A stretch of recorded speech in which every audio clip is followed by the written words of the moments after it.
জয় Shri Radhe Govinda Shri ভক্তিবৃন্দমান শাস্ত্রকথা YouTube চ্যানেলে আপনাদের সবাইকে স্বাগত।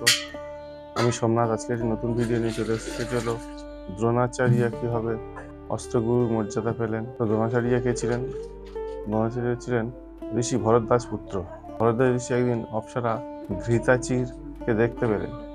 তো ঘৃতাচিকে দেখে ভরদ্বাজ ঋষির কামাতুর হয়ে পড়েন।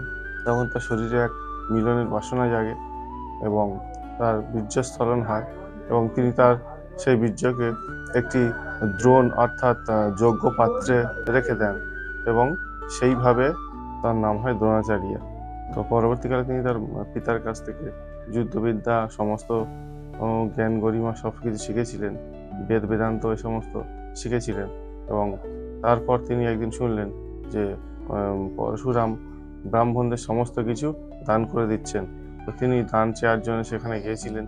তো গিয়ে দেখেন যে তার সব দান করা হয়ে গেছে। মন্দার পর্বতে উপস্থিত হয়েছিলেন এবং গিয়ে দেখলেন যে তার সমস্ত কিছু দান করা হয়ে গেছে।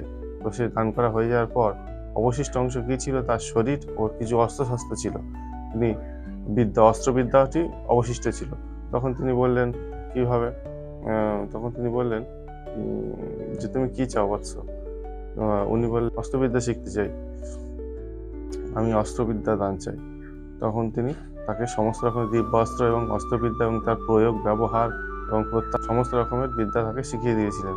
তারপর থেকে তিনি ধীরে ধীরে অস্ত্রগুরু হয়ে গেলেন এবং তার যথেষ্ট জ্ঞান এবং প্রচুর অস্ত্রবিদ্যা সম্পর্কে তার প্রচুর জ্ঞান থাকার জন্য তাকে অস্ত্রগুরু হিসাবে নিযুক্ত করা হয়েছিল।